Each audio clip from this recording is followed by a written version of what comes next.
আইন শৃঙ্খলা পরিস্থিতি যেভাবে আমরা স্বাভাবিক করা মানেই হলো যে আমি যেখানে পাচ্ছি আওয়ামী লীগের নেতাকর্মীদেরকে গ্রেপ্তার করার ভেতর থেকে আমি এই কাজটা করছি। হ্যাঁ, তাদের মধ্যে অপরাধী যারা অবশ্যই আপনি তাকে গ্রেপ্তার করবেন।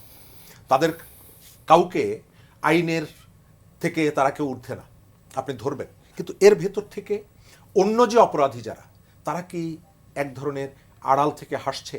নিরাপত্তা শঙ্কার কথা উল্লেখ করে নারায়ণগঞ্জ ৫ আসনের বিএনপি মনোনীত একজন প্রার্থী তিনি নির্বাচন থেকে সরে দাঁড়িয়েছেন নিরাপত্তার বিষয়টিকে সামনে এনে। এই যদি হয় পরিস্থিতি এবং আজকে প্রধান উপদেষ্টা ভাষণে যে কথাগুলো বললেন, আসলে সামনের দিনের রাজনীতির চিত্রটা কি তাহলে? একটা শঙ্কার মধ্যে আমরা আছি।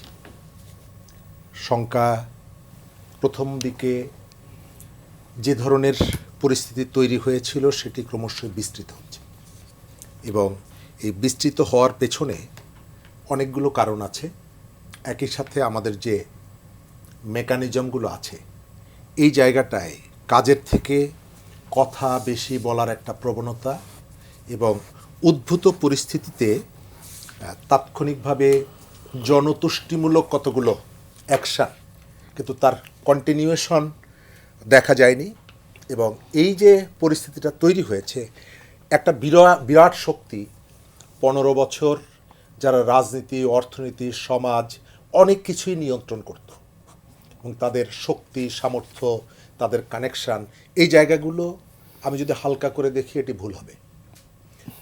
কিন্তু যে ধরনের পূর্ব প্রস্তুতিগুলো থাকা দরকার, তার অনেকগুলো জায়গায় ব্যত্যয় আছে।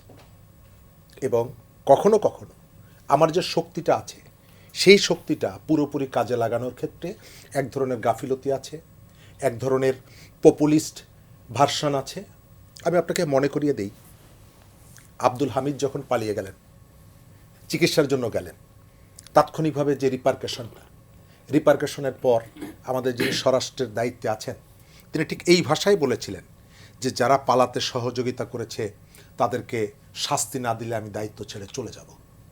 আমরা দেখলাম কয়েকজন পুলিশ কর্মকর্তাকে শাস্তি দেওয়ার পর উনি ফিরে এলেন, আবার তারা তাদের জায়গায় বসলেন। কিন্তু এই প্রক্রিয়াকে কিভাবে হলো এটা দেখার জন্য একটা তদন্ত কমিটি হয়েছিল। এখন পর্যন্ত সেই তদন্ত কমিটির রিপোর্ট প্রকাশিত হয়নি। নুরুল হক নূর, এই হাদির মতো আরও একজন পলিটিশিয়ান, তিনি আক্রান্ত হয়েছিলেন সেপ্টেম্বর মাসের 2 তারিখে। এবং একই ধরনের পরিস্থিতি, সমস্ত পলিটিক্যাল পার্টিগুলো বসলো সরকারের সঙ্গে, তারা তাদের কমিটমেন্ট দিল, বক্তব্য দিল, দাবিটা তুলল, কিন্তু তার ধারাবাহিকতা কি আছে? 5 সেপ্টেম্বর একটা বিচার বিভাগীয় তদন্ত কমিটি হয়েছিল, বলা হয়েছিল 15 দিনের মধ্যে রিপোর্ট দেওয়া হবে। রিপোর্টটা কি বেরিয়েছে? বের হয়নি। অর্থাৎ আপনি শরীরের মধ্যে, এই যে সরকারটা পলিটিক্যাল সরকার না, তার কাজের, তার কানেকশানের অনেক সীমাবদ্ধতা আছে। একটা রাজনৈতিক সরকার যেভাবে ঢাকার থেকে সুইচ টিপে সারা দেশকে নিয়ন্ত্রণ করতে পারে, তার দল, তার কর্মী, তার প্রশাসন, সেই ধরনের অ্যারেঞ্জমেন্টটা তার নেই। কিন্তু কোনো কোনো জায়গায় আপনি যখন দেখবেন যে যতটুকু সক্ষমতা, এবং এই সরকারটা পরিচালিত হচ্ছে পলিটিক্যাল পার্টির সহযোগিতায়। এখন পর্যন্ত কিন্তু পলিটিক্যাল পার্টিগুলো অসহযোগিতা করার কথা বলেনি, কিন্তু তারপরেও কখনো কখনো যে অঙ্গীকারগুলো করছে রাজনৈতিক দলগুলো, একসাথে বসছে, হাতে হাত ধরছে, ছবি তুলছে, কিন্তু তারপরে আপনি দেখবেন যে বেরিয়ে এসে যে প্রতিশ্রুতি, সেই প্রতিশ্রুতি কেউ রক্ষা করছে না। পরস্পর ঢিল ছুটছে, কাদা ছুটছে, এবং যেভাবে সম্ভব পর্যুদস্ত করার চেষ্টা করছে। তো অনবরত যখন এই ঘটনাগুলো ঘটছে, এবং একজন চিকিৎসক যখন রোগীর পেটের মধ্যে একটা কাঁচি রেখে সেলাই করে দেয়, স্বাভাবিকভাবে ওই রোগী সুস্থ হয় না। আপনার এখানে আইন শৃঙ্খলা পরিস্থিতি, আপনি যে পয়েন্টটাকে ফোকাস করতে চাইছেন, আইন শৃঙ্খলা পরিস্থিতি যেভাবে আমরা স্বাভাবিক করা মানেই হলো যে আমি যেখানে পাচ্ছি আওয়ামী লীগের নেতাকর্মীদেরকে গ্রেপ্তার করার ভেতর থেকে আমি এই কাজটা করছি। হ্যাঁ, তাদের মধ্যে অপরাধী যারা অবশ্যই আপনি তাকে গ্রেপ্তার করবেন। তাদের কাউকে আইনের থেকে তারা কেউ ঊর্ধ্বে না, আপনি ধরবেন। কিন্তু এর ভেতর থেকে অন্য যে অপরাধী যারা, তারা কি এক ধরনের আড়াল থেকে হাসছে?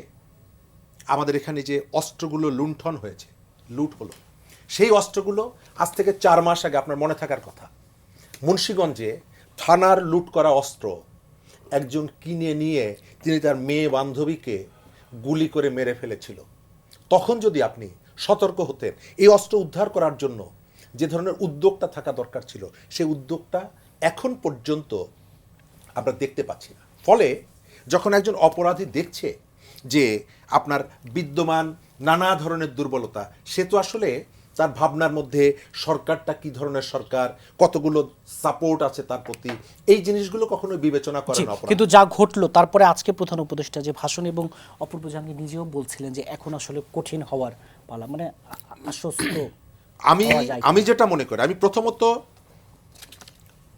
অপূর্ব জাহাঙ্গীর যেটি বলেছে, হাদিও আমাদের খুব স্নেহভাজন ছিল, আমাদের সাথে স্নেহ এবং শ্রদ্ধার সম্পর্ক ছিল। আমি তার সাথে দেখা হলে অনেক সময় ঠাট্টাও করতাম আর কি।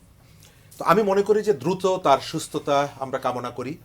যারা ঘটনা ঘটিয়েছে, প্রকৃত অপরাধী যারা, তাদেরকে অবশ্যই ধরে আইনের মুখোমুখি দাঁড় করাতে হবে এবং এই ঘটনাগুলোর জন্য যাতে ভবিষ্যতে নির্বাচনকে যেভাবে একেবারে এক ধরনের ঝুঁকির মধ্যে চলে যাচ্ছে, এই ভাবনাটা সরকারের A to Z যদি না ভাবে, গতকালকে যেটা আমাদের প্রধান নির্বাচন কমিশনার যেটি বলেছেন, এটি খুবই হতাশাজনক এবং নৈরাশ্যজনক।